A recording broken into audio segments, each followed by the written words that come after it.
E por falar em Brasil, porque aqui tudo acaba desaguando, a Câmara dos Deputados deve votar hoje o projeto que suspende aquele decreto do Haddad, o decreto do governo, que aumenta o imposto sobre operações financeiras, o IOF. Isso aí pegou de surpresa alguns líderes. O Bruno Pinheiro, linha de frente, está correspondendo em tudo quanto é lugar. Tem as informações direto de Brasília. Boa tarde, Bruno. O que será que vai acontecer com o decreto do IOF? Quais seriam as repercussões? O que você está ouvindo aí? Conte tudo, mas não esconda nada. A ideia da oposição é de analisar esse mérito ainda hoje, nesta quarta-feira mesmo, com um dia esvaziado aqui no Congresso Nacional. Ótima tarde a você, a quem nos acompanha aqui na Jovem Pan. Essa discussão foi adiantada ontem. Hugo Motta usou as redes sociais por volta de meia-noite, avisando que hoje iria então analisar a derrubada deste veto. A urgência já foi analisada no dia 16 de junho aqui na Câmara dos Deputados e agora o mérito desta matéria. Mas ao amanhecer do dia, os líderes ligados ao governo disseram ter recebido com muita surpresa, que foram surpreendidos, que esse assunto não deveria ser analisado em um dia esvaziado como hoje aqui na Câmara dos Deputados, já que a sessão acaba sendo remota. Alguns parlamentares estão à distância e vão votar via aplicativo da Câmara dos Deputados, o que evita ter um discurso mais aprofundado desta matéria, ou seja, não vai ter nenhum discurso tão a fundo. Será uma votação que será quase que simbólica, seja a favor ou seja contrário. E aí teve toda uma discussão.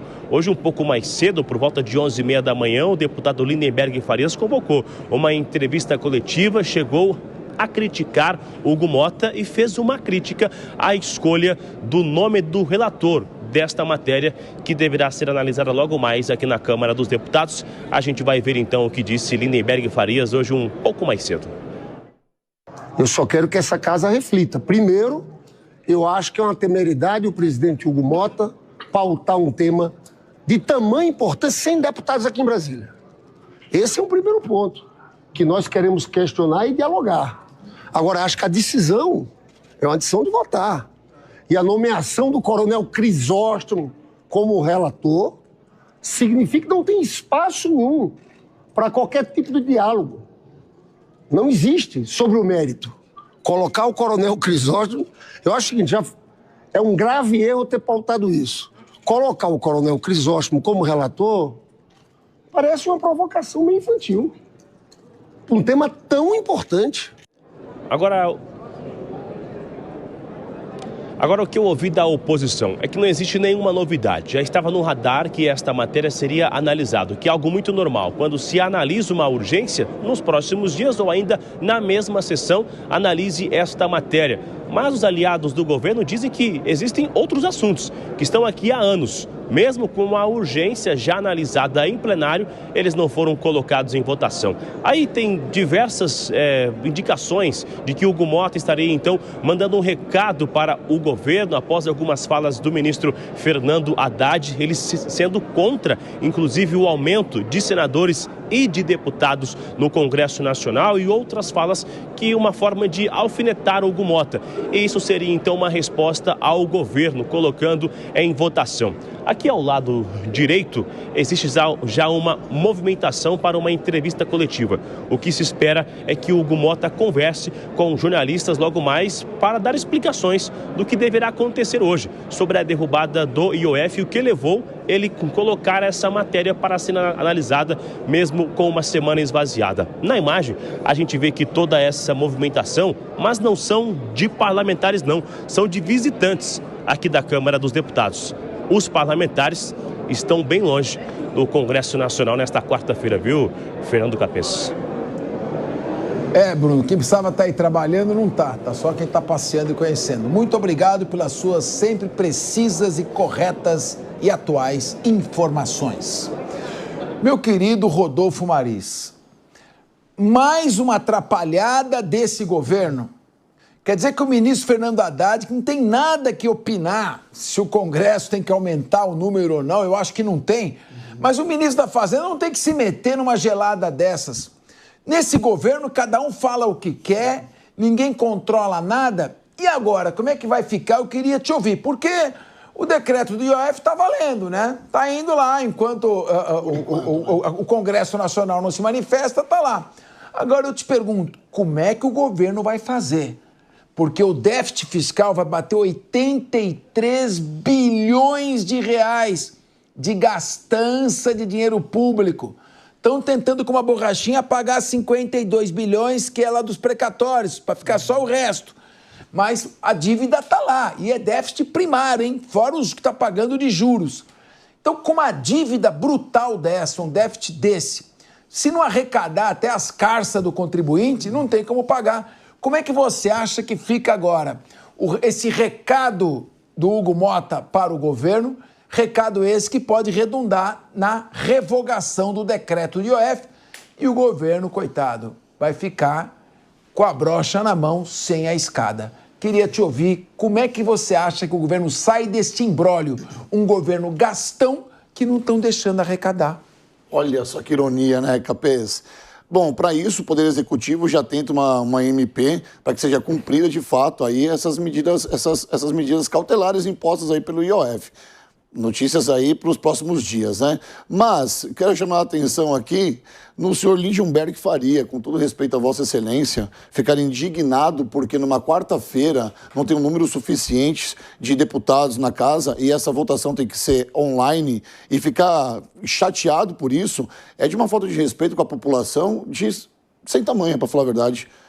Olha só. Nós vivemos um país onde o salário mínimo aqui é de R$ 1.500, um pouquinho a mais, né? Mil e uns quebrados, como dizia a minha avó. E o salário hoje de um deputado está na casa dos R$ 46.366. Ou seja, pessoas que ganham muito bem para estar votando, para estar trabalhando numa quarta-feira, não estão trabalhando.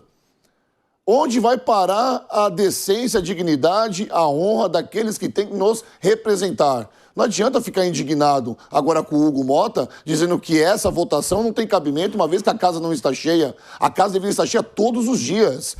Todos os dias. Porque nesse momento pessoas e pessoas estão trabalhando de Uber, pessoas e pessoas estão trabalhando com ônibus lotado, metrô lotado. Ou seja, a realidade do país é discrepante em relação àquela realidade que os deputados vivem. É muito ruim vir um líder do PT dizer que está indignado com o Hugo Mota por conta dessa votação. E aí o Hugo Mota tem toda a razão, porque ele tem as duas casas, né? Ele é presidente da Câmara dos Deputados, mas ele tem o Senado ao seu lado também. Ou seja, essa medida do IOF vai ser revogada com toda certeza. E o Hugo Mota, nessa queda de braço com o Poder Executivo, está ganhando, Capês. Pois é, mas aí que eu digo a você, minha Cíntia Nunes, como é que fica essa situação? É queda de braço daqui, queda de braço dali? Eu estou preocupado com o seguinte, o preço dos alimentos estão subindo, disparado, a inflação não está sob controle, o governo motivou o crescimento do PIB artificialmente com gastança de dinheiro público, e agora nós estamos nessa situação de talvez em 2027 não ter dinheiro para pagar, para bancar o orçamento da saúde e da educação. Isso. Como é que você vê essa situação? Se eles não trabalhassem, mas pelo menos votassem para impedir esse aumento irresponsável de arrecadação, ainda vai. Mas eu quero te ouvir, Cíntia Nunes. Eu quero que você fale com emoção, porque o Guilherme Mendes está já preparado para dar o bote, com a bandeirinha ali. Viva o governo! Quero te ouvir primeiro, para depois o Guilherme te interromper, como ele sempre faz. Nossa, agora eu fiquei com medo. Na verdade, Capês, não com medo do Guilherme, que é um doce de pessoa, embora a gente não comungue das mesmas opiniões políticas. Como é que é? Um doce... Não. Você não comunga? Não. Meus parabéns. Mas a questão toda é que você que nos assiste, que nos ouve, sabe muito bem onde o bolso dói, né? Basta ir no supermercado e saber que realmente a inflação vem comendo a nível de cavalgada o nosso dinheiro. Enquanto isso, os parlamentares estão comemorando os santos juninos nos seus respectivos estados. Então, o argumento de que a casa está vazia porque as festas juninas acabaram esvaziando as nossas casas legislativas é, no mínimo, jocoso, é vergonhoso. Concordo com o Rodolfo quando diz que o pessoal tinha que estar lá. Agora, é surpresa de 0 pessoas, que é um cabo de guerra. O Executivo e o Legislativo estão, cada um deles, não se iludam, estão cada um deles está puxando a corda para o seu lado, e os motivos não são, queridos, para o nosso bem. Infelizmente, realmente tudo é para, de um lado, se preservar uma imagem pensando numa possível reeleição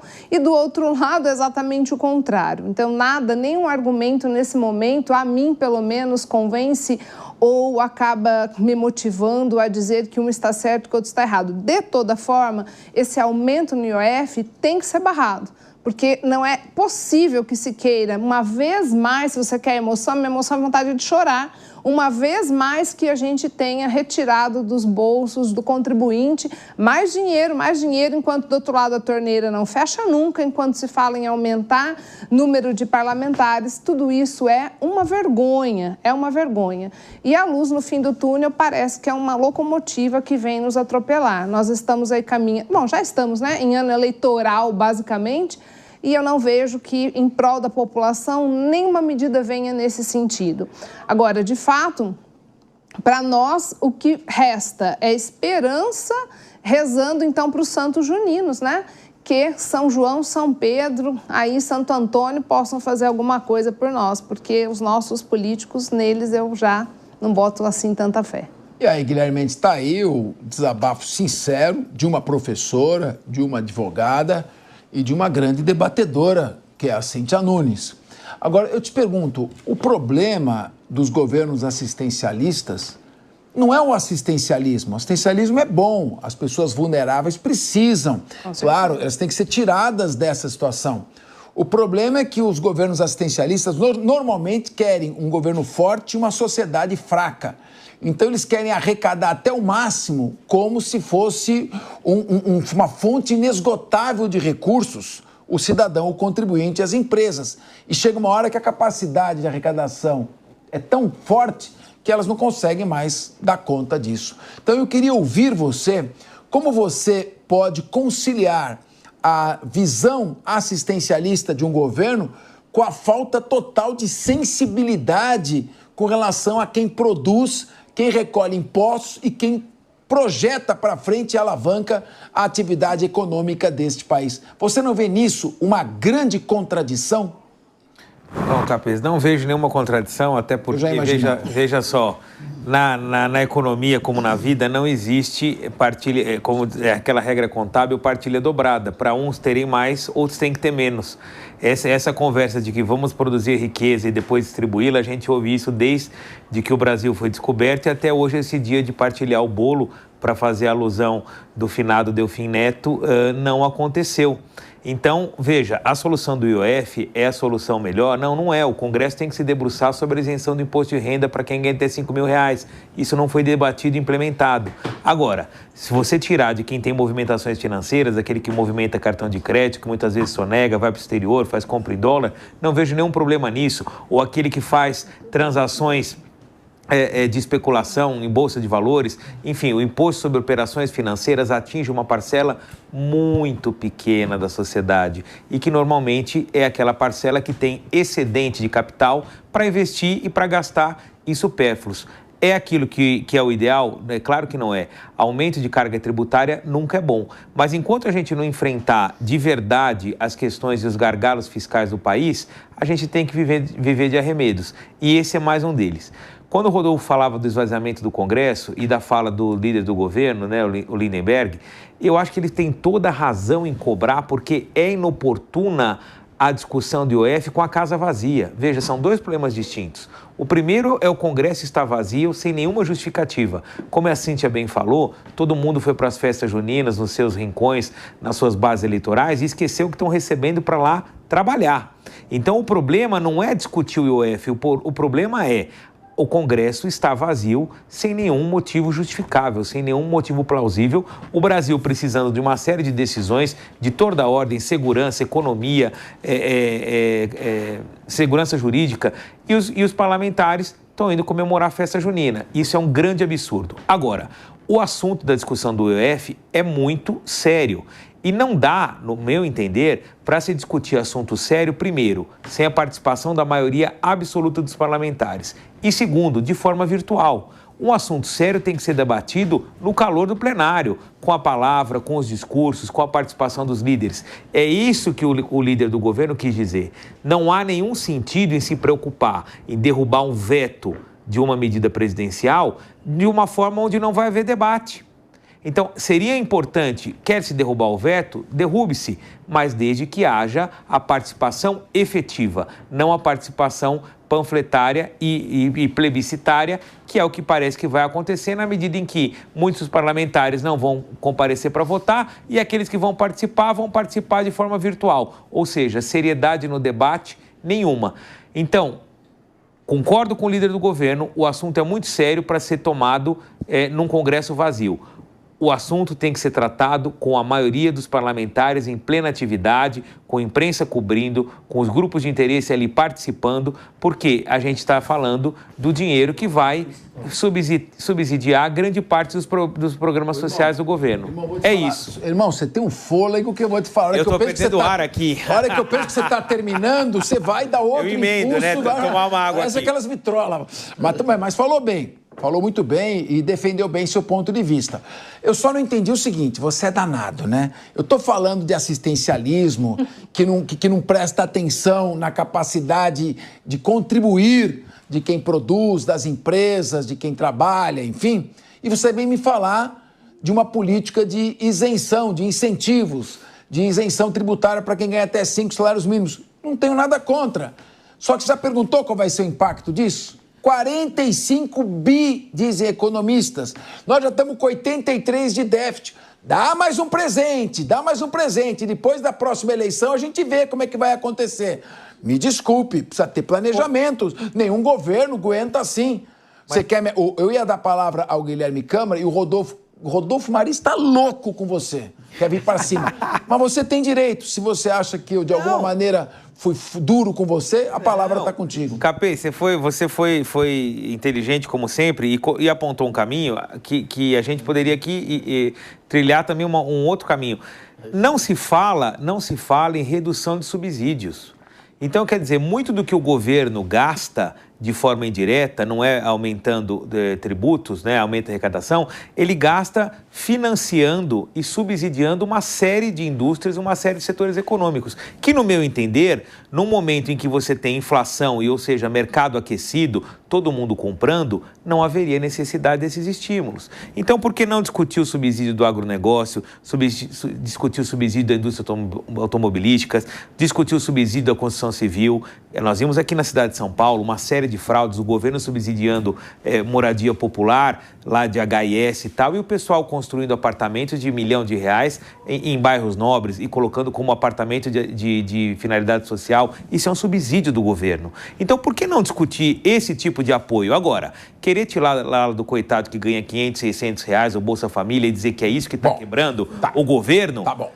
Vamos ver o exemplo do Rei do Ovo lá. Fala contra o Bolsa Família, mas planta... Tá bom.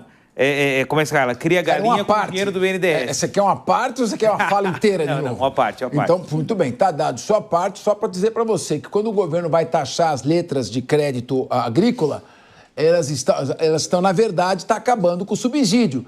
E você que tem o seu dinheirinho ali, quer fazer uma aplicaçãozinha ali, você é um rentistinha, você vai pagar imposto agora, viu? Então, torra já o seu dinheirinho, porque até isso vão tributar.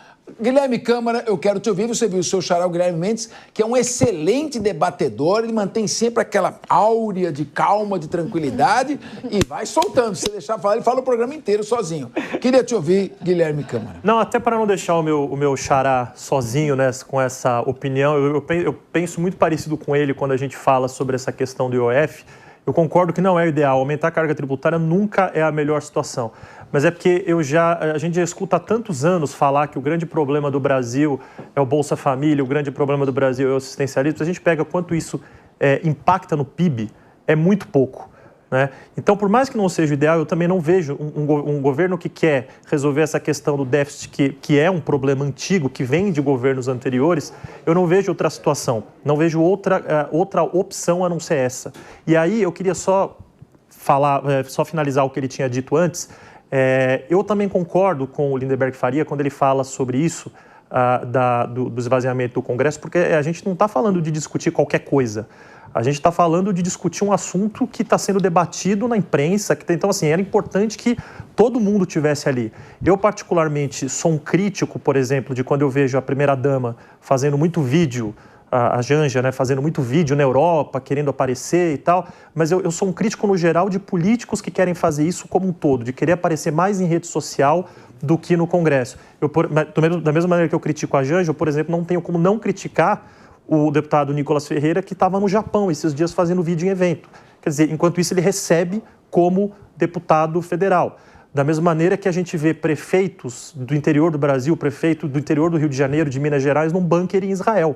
Quer dizer, o que a pessoa foi fazer lá? A pessoa foi lá fazer vídeo para conversar com a sua base, enfim. São coisas que parece que hoje em dia a necessidade de aparecer em rede social para um político, ela ficou mais importante do que a prática, né? Isso, por exemplo, dos políticos que vão para o interior durante o São João, falar com as suas bases. Enquanto isso, ele está ganhando, né? Então, acho que tem que ter essa crítica para os dois lados. Eu vejo muita gente criticando pessoas mais ligadas à esquerda de fazerem isso, mas eu não vejo essa crítica para o pessoal da direita. O caso do Nicolas, eu acho que é o mais claro de todos para mim. Bom, eu aqui, Rodolfo, eu não quero criticar nem o Nicolas e nem a Janja. Eu estou debatendo aqui déficit fiscal. Então, eu quero te ouvir porque em 2022, quando terminou o governo do Jair Bolsonaro, que é um governo conservador de direita, mas que está ligado à questão do equilíbrio fiscal. Nós fechamos o ano com 54,9, praticamente 55 bilhões de reais de superávit. Isso é 0,6% do PIB. Você sai de 55 bilhões de superávit, vai para 83 de déficit, eu estou criticando números. E aí, para você querer equilibrar essa conta dessa gastança, você vai partir para uma arrecadação tributária. A meu ver, esse é o ponto que a gente discute aqui. Evidentemente, está aqui, claro, a posição dos Guilhermes está muito bem ressalvada, mas eu quero voltar a falar isso. A pauta é: a Câmara está votando a derrubada do decreto do aumento do IOF. Muito bem. É correto aumentar o IOF, que é um imposto regulatório, que não tem fins arrecadatórios, que é um imposto que emite um sinal de que você está querendo controlar a capital e pode atrapalhar investimentos externos, que é um aumento de imposto criticado pelo Banco Central? É correto pleitear o aumento disso quando o governo sai de um superávit para ir para um déficit? Cadê o equilíbrio fiscal? Cadê a responsabilidade fiscal, Rodolfo Maris? É isso aí, Capês. Cadê a responsabilidade fiscal? E eu convido a você, agora que está nos assistindo, que não é economista, assim como eu, para uma construção de pensamento, tá bom? Muitos e muitos economistas em países de primeiro mundo já refutaram a questão do IOF no Brasil, principalmente sobre esse aumento.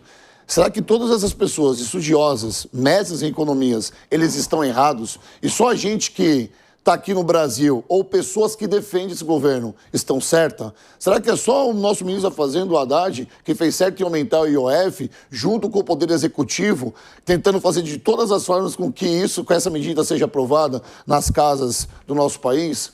Será que todo o resto está errado? É claro que não, porque no Lula 1 foi dessa forma, no Lula 2 foi dessa forma e no Lula 3 foi dessa forma. Quando o assunto é economia, infelizmente, esse governo não consegue se estabilizar economicamente falando. Não foi assim no Lula 1, no Lula 2 e no Lula 3 nós estamos vendo essa tragédia econômica no nosso país. E de que forma que a gente mede essa tragédia financeira e econômica no nosso país? Vendo o nosso salário mínimo, vendo o valor de um arroz na gôndola do supermercado. Pode ser um argumento raso por parte da esquerda, o que eu estou falando aqui, mas só quem vive de verdade a economia sabe do que eu estou falando. É muito fácil a gente criticar, a gente falar no ar-condicionado, mas quem vai fazer compra e quem tem que sustentar uma família sabe que é uma vergonha o que nós estamos passando aqui. E quando vem essa questão da taxa do IOF, ela não fica clara para todo mundo. Será que o Hugo Mota, junto com o Senado e junto com a Câmara dos Deputados, será que eles estão errados? Será que mais de 300 deputados, que a grande maioria ali, estão errados em estar vetando isso? É óbvio que não. Alguma coisa está errada no nosso país. E agora, quando a gente fala aqui, eu quero falar do Guilherme Mendes, por exemplo, quando ele fala da questão do afro, que são os subsídios, né? O nosso país, nós sabemos que existe um montante de dinheiro que pode ser aplicado em vários setores do nosso país, principalmente na economia. Só que não tem para isso. Por exemplo, o Plano Safra, É um plano safra que vem salvando, por exemplo, microempreendedores individuais, principalmente no agronegócio. Não tem como conversar ou como pautar esse assunto com essas pessoas, porque precisam necessariamente desse dinheiro. E aí, o outro Guilherme, o xará do Guilherme Mendes, ele concordou com o seu xará sobre o Lindenberg Ferreira falando que, de fato... Lindenberg Farias, desculpe, falando que não tem como pautar isso no Congresso vazio. Mas eu não vi os dois defendendo aqui que um deputado tem que trabalhar de segunda a sexta-feira. A questão é, hoje está vazia e não devemos combater ou pautar quando a casa está vazia, mas deveria estar cheia de segunda a sexta-feira. Essa é a lógica que eu quero usar. Não é só defender o Lindenberg quando ele fala isso. É, de fato, colocar que os deputados estão lá para nos representar. E uma votação online é uma vergonha. É um tapa na cara da sociedade. É um tapa na cara de quem colocou essas pessoas lá. Tem que trabalhar de segunda a sexta-feira porque eles ganham uma bagatela de R$46 mil por mês. Enquanto isso, nós estamos aqui, subsidiando a nossa existência. Agora, o Guilherme Mendes, você que certamente aí ganhou um reforço do professor historiador aqui, o Guilherme Câmara, você está inchadão. Mas você acha certa essa política de querer consertar desequilíbrio de gastos com aumento de impostos? Nós estamos falando aqui do Congresso Nacional. Eu não vou me referir ao Bolsa Família, que eu acho que é um bom programa, um programa importante que tem distribuição de renda. Mas esse governo não consegue controlar, numa aprovação de um orçamento, não consegue vetar 50 bilhões de reais de emenda parlamentar, quando nós estamos vendo aqui a falta de transparência destas emendas, hein? Deputados, senadores enviando emendas para obras que são realizadas por suas próprias empreiteiras, para ONGs que não têm qualquer transparência. O Supremo Tribunal Federal está toda hora suspendendo essas remessas, benefícios, aí cria aquelas... Só nesse momento que eles se revoltam. E o governo não tem força para isso. Já deu o Ministério dos Esportes, já deu o Ministério de Portos e Aeroportos para o Centrão. Está dando 50 bilhões e não controla o Congresso Nacional. Então, para que continuar dando esse dinheiro? 50 bilhões, que a gente não sabe qual será o destino destas emendas parlamentares? Eu queria te ouvir. O governo não está sendo fraco na condução, na proteção do patrimônio público, quando ele, ao não enfrentar os parlamentares que querem esse dinheiro para emendas parlamentares que são emendas, no mínimo, perigosas? Guilherme Fortalecido Mendes. Capês, veja lá, a questão das emendas, sem dúvida que é uma imoralidade. E o ministro Dino tentou disciplinar minimamente esse assunto. Agora, isso cai na conta do governo, mas ao mesmo raciocínio pode ser feito aos parlamentares, não é? Quer dizer, se o governo autoriza a emenda, é porque o parlamentar, de outro lado, o chantageia, dizendo só voto o que é de seu interesse, ou então só não atrapalho o que é de seu interesse se você liberar a minha emenda. Então, quer dizer, essa relação de cooptação do executivo, do legislativo pelo executivo, é um problema do nosso presidencialismo de coalizão e que cada vez tem mostrado mais a sanha arrecadatória, e não de tributos, mas de emendas, dos partidos que ora estão para o governo de direita, ora para a esquerda. Nós estamos falando aqui do Centrão. Então, esse é um problema que recai sobre o governo atual, mas também já recaiu sobre outros, todos que passaram. O que está aumentando apenas é a dose do remédio, cada vez se tornando mais amargo. Então, é isso que eu acho que um pouco a gente tem que discutir.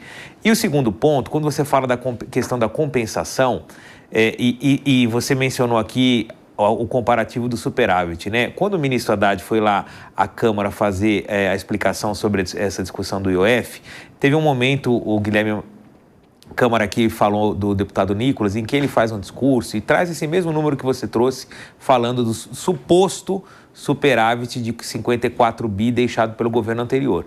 E aí o ministro Haddad olha e fala, bom, pera um pouquinho, cadê o deputado? Eu quero explicar para ele que isso é uma mentira. Por quê? O superávit veio às custas do quê? Do calote dos precatórios e do não repasse de mais de 80 bi para os governos estaduais de dinheiro que foi aprisionado no ICMS na época da alta dos combustíveis. Então, para você que está em casa entender, é muito simples deixar dinheiro em cima do móvel da sala e falar, olha, estou saindo hoje para trabalhar e está aqui o dinheiro que sobrou da semana. Ah, que legal, nossa, você economizou, você está deixando uma reserva para nós.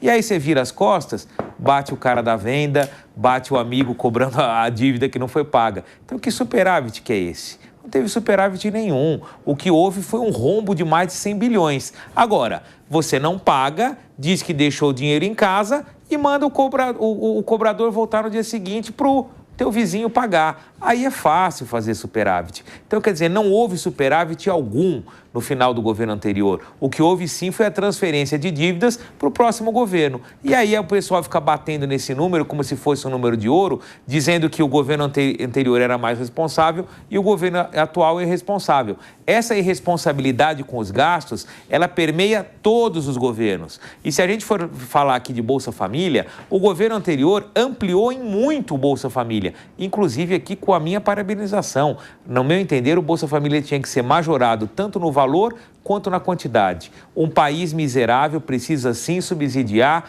os seus cidadãos. Infelizmente, quem não tem saúde, educação, escola, saneamento básico, tem que receber dinheiro direto do governo. Não tem outra forma de erradicar a pobreza e o Brasil se acentua ano após ano entre os países mais concentradores de renda e mais desiguais do mundo. Se não houver ação afirmativa para acabar com isso, e isso só vai acontecer com a transferência de dinheiro, nós não vamos sair dessa posição incômoda. Então, infelizmente, tem que pagar o IOF.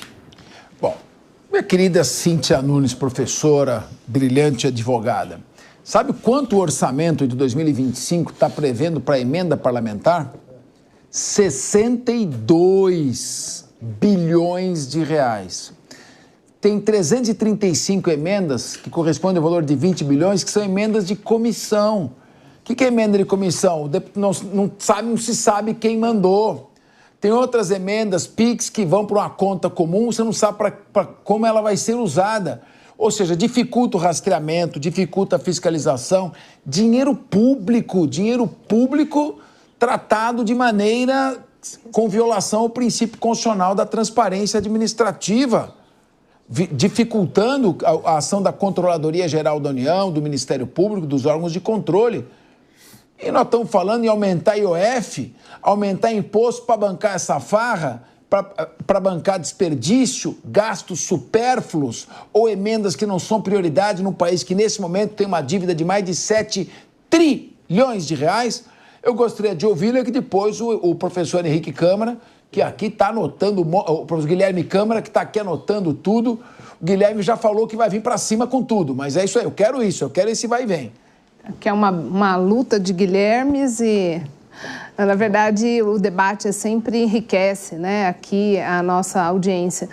Mas antes só, como você me deu a oportunidade de falar depois do Guilherme Mendes, eu só quero deixar bem claro para o nosso telespectador que aqui em nenhum momento, pelo menos acho que nem eu, nem o Rodolfo, nem o Capês, nem ninguém aqui falou de que a questão do problema do déficit é Bolsa Família. Acho que é uma coisa importante da gente dizer, né? Porque, em verdade, eu particularmente entendo que o Bolsa Família ele tem a sua utilidade e tem muita coisa para cortar antes de se chegar numa questão que vai ser voltada à população mais vulnerável. Então, não seria de forma alguma, em primeiro lugar, as emendas vêm muito antes disso, de um dinheiro que você não sabe muitas vezes para onde vai ser aplicado, tudo promessa de campanha, com zero transparência, em que pese os louváveis esforços do Supremo nesse sentido, através do ministro Dino, para tentar aí dar não só uma rastreabilidade, né, mas uma transparência para a gente saber efetivamente para onde o nosso dinheiro está indo.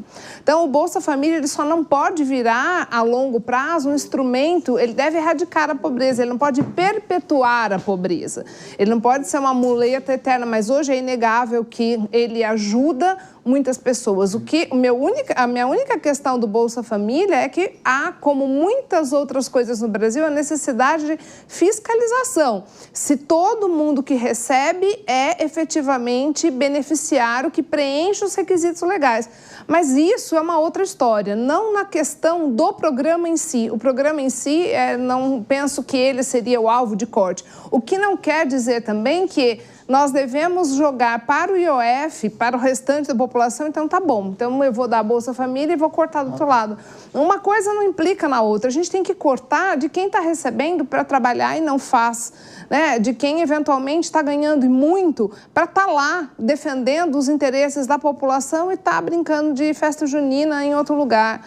Então, de fato, não dá para esvaziar o cenário. A gente está em junho, gente. Não é? Nós não estamos falando aqui de 25 de dezembro, a gente não está falando de período de recesso parlamentar, a gente está falando de período de trabalho. Vai você aí ficar 3, 4 dias fora do seu trabalho, o que você ganha quando você voltar? Uma bela carta de demissão. Se você for funcionário público, um processo administrativo, eventualmente até uma exoneração.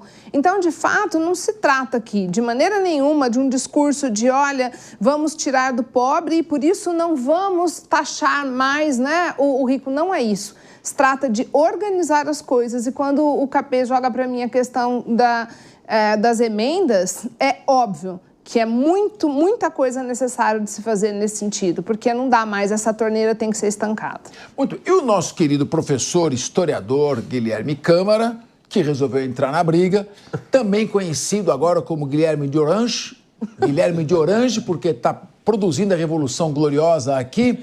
Eu pergunto a você, Guilherme Câmara ou Guilherme de Orange, é possível admitir aumento de imposto para pagar 62 bilhões de reais de emenda parlamentar, que você não sabe qual é o destino, e outros gastos esdrúxulos que estão sendo feitos por aí? Eu quero ouvi-lo, Guilherme Câmara. Obrigado pelo elogio. Eu também dou aula na área de economia, por isso que eu resolvi entrar. É um tema que me interessa bastante. Então, assim, eu achei... Bem-vindo. Eu acho bem interessante todos os pontos de vista aqui, mas o que eu pedi aqui a palavra é porque essa história das emendas, né, é uma coisa que a gente escuta há tanto tempo com outros nomes, né? Então, quer dizer, o mensalão aconteceu por causa de relações espúrias do Congresso com o Executivo. Depois, o orçamento secreto no governo Bolsonaro, e agora essa história das emendas parlamentares. E aí eu estou dizendo isso porque eu quero ressaltar um seguinte ponto. O brasileiro tem que entender que o nosso regime de governo é esse. Não vai mudar. Se a gente quiser que mude, tem que tentar uma outra maneira. Por exemplo, na Europa, países como Portugal, Espanha, eles podem trocar o primeiro-ministro, eles podem trocar o líder a qualquer momento. Aqui no Brasil a gente não pode. Resultado, o executivo fica refém do Congresso. Né? A Dilma Rousseff foi derrubada por causa disso também. Então, assim, se fica refém de um Congresso. E aí a gente tem que lembrar em quem a gente vota. Porque muitas vezes a gente critica, mas a gente esquece que muitas pessoas que a gente votou lutam contra o país no sentido de prejudicar o Executivo. Né? Por exemplo, a gente viu o deputado recentemente votando contra a redução da conta de luz, que é algo que interfere na vida do mais rico, mas principalmente ao mais pobre. Então, para finalizar e concordar mais uma vez com o meu colega aqui, eu acredito sinceramente que o IOF não é a melhor solução. E respondendo a sua pergunta, não é a melhor solução, mas é a única que tem nesse momento.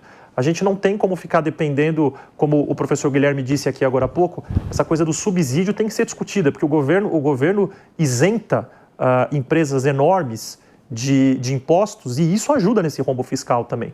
E assim, por mais que os colegas aqui tenham citado o caso do Bolsa Família, mas eu cheguei a ver líder da oposição falando, não, o governo está falando de aumentar imposto, não, ele tem que cortar de programas assistencialistas. Não apenas o Bolsa Família, mas tantos outros que a gente vê por aí. Sim, mas como economista, você deve concordar comigo que o IOF não é um imposto que tem finalidade arrecadatória, é um imposto que tem finalidade regulatória e que ele emite um sinal negativo para quem quer investir aqui no Brasil. Não seria mais razoável cortar as emendas parlamentares do que aumentar o IOF? E aí o governo tem que partir para a briga. Então ele até se valorizaria. Parece que o governo está coado, está com medo de alguma coisa, de enfrentar o Congresso Nacional. Então o líder tem que mostrar que é líder nesse momento. primeira questão. Por favor. Não, então, eu acredito que seria o ideal, mas não é assim que funciona, né? A gente falou agora há pouco de relações internacionais, né? Tem a teoria principal das relações internacionais, é a chamada teoria realista, que ela diz o seguinte, você tem que ir atrás do poder de qualquer maneira. O professor, só que pela oportunidade, são 15 horas e 29 minutos, eu estou me despedindo nesse momento da rádio, dos nossos ouvintes que estão nos acompanhando na rádio, vou ficar com o futebol. Embora o show continue aqui. A palavra está com você. Perfeito. Na verdade, essa teoria realista, ela fala que o poder ele tem que ser buscado a qualquer custo. Isso vem lá de Maquiavel, né, da ciência política. Os fins justificam os meios. Então, nesse momento, o que o governo faz, a gente nota que justamente você não comprar essa briga para o Congresso. Com o Congresso, não acredito que é por medo de algo. Eu não acredito em impeachment agora, primeiro, porque não tem motivo, segundo, porque a eleição está chegando. Mas você comprar briga com o Congresso pré-eleição é uma atitude irresponsável, porque o governo, os fins justificam os meios, ele está pensando no fim, que é a eleição. Então, não faz sentido você cortar de emenda, sendo que você tem que dialogar com o Congresso. Esse aqui é o ponto principal. De novo, o governo depende do Congresso, não é o Congresso que depende do governo. O regime presidencialista é exatamente assim. E aí, para finalizar, só para falar ao meu colega aqui que ficou bravo agora há pouco, que ficou bravo porque eu não falei dos 5 dias, eu não falei porque não me perguntaram, mas se me perguntarem, eu digo que eu acho que também tem que trabalhar de segunda a sexta. Não fiquei bravo. Não. Agora, professor, vamos o senhor é economista, dá aulas de economia. Vamos abusar mais uma pergunta antes de ouvir o Rodolfo Marisse e depois vai para o Guilherme Mendes, que já está pedindo a palavra, o Guilherme Mendes. Ele não consegue esperar 5 minutos, já quer concordar com o Guilherme Câmara. Mas uma pergunta que eu vou lhe fazer é assim, eu estava assistindo programas de economistas norte-americanos falando sobre a dívida dos Estados Unidos. A dívida dos Estados Unidos dizem que está em 36, pode fechar o ano em 38 trilhões de dólares. Muito bem. Os Estados Unidos está pagando de juros 1,2 trilhão de dólares por ano. Então, a situação fiscal dos Estados Unidos é grave, é motivo de entrarmos em pânico, é possível um default que tenha um encadeamento internacional, mundial? Aí os analistas dizem o seguinte, olha, até 6% do PIB em juros, se um país está pagando até 6% do seu produto interno bruto, de juros anualmente, a situação está sob controle. O PIB americano deve ser 29 trilhões de dólares, 10% são 2,9, 5% dá 1,4, ou seja, eles estão pagando menos do que 5%, 3,5% do PIB de juros anualmente. Esse é o raciocínio deles sustentado. Eu estou tentando agora transportar este raciocínio para o Brasil, onde não vi nenhuma análise ainda parecida. Nós estamos com uma dívida de 7,6 trilhões de reais e estamos pagando 1 trilhão de reais de juros por ano, 992 mais ou menos. Ora, isso é mais do que 10%. Então nós estamos com uma situação fiscal complicada mesmo. Gostaria de ouvi-lo. Olha, no caso dos Estados Unidos, a situação é infinitamente mais fácil, porque lá eles têm aquele instrumento da taxa de juros que aparece como um salvador. Se eles elevam 0,01% da taxa de juros, qualquer investidor vai para os Estados Unidos porque é o mercado mais seguro. É o que a gente chama na economia internacional de flight safe, né? Quer dizer, você vai pegar o seu investimento... Voo seguro. Você vai pegar seu investimento de qualquer lugar e vai jogar dentro dos Estados Unidos, que é o país mais seguro do mundo para se investir. Certo? Então, isso resguarda a economia de um baque maior. Né? E os Estados Unidos, eles aprenderam com o baque de 2008 da crise imobiliária. Né? Então, o governo, a classe política americana, eles têm um temor muito grande de que se repita o que aconteceu em 2008. Quando teve a quebra do Lehman Brothers e que os Estados Unidos passaram pela maior crise desde a crise de 1929. Então, eles têm essa proteção. E aqui no Brasil, a sua pergunta foi muito boa, porque a gente está discutindo aqui da onde cortar para resolver a questão do déficit, e um lugar que poderia se cortar é justamente esse pagamento da dívida, porque a gente está pagando de juros. Né? Um dinheiro que poderia ser investido em capacidade produtiva que depois volta justamente para a economia brasileira. Então, assim, o Brasil paga muito de juros, mas isso não vejo como um problema de agora. Isso é um problema que já vem de muitos e muitos anos. Desde isso aumentou muito desde os anos 90, né? Aquela onda do consenso de Washington, dos governos mais alinhados ao neoliberalismo naquele momento, né? Do Collor, depois Fernando Henrique Cardoso. Isso começou a ganhar força naquele momento, uma força maior, né? E depois os governos que vieram em seguida não conseguiram resolver isso. Lula, Dilma, Bolsonaro, Temer, e agora o governo Lula também não consegue, até porque a gente está num momento de crise global, né? Agora, finalizando aqui, essa história da guerra lá no Oriente Médio, a possibilidade de fechamento do Estreito de Hormuz, que é aquele estreito que fica entre o Irã e Omã, que liga o Mar Arábico até o Oceano Índico, se aquele estreito for totalmente fechado, em caso de aumentar os conflitos na região, o impacto aqui na economia brasileira vai ser muito grande, porque a Petrobras é uma grande produtora de petróleo e a gente sabe que depende do escoamento da produção de exportação, de importação, mas o Brasil depende muito dessa instabilidade global. O Brasil é um país muito vulnerável economicamente, principalmente desde os anos 90.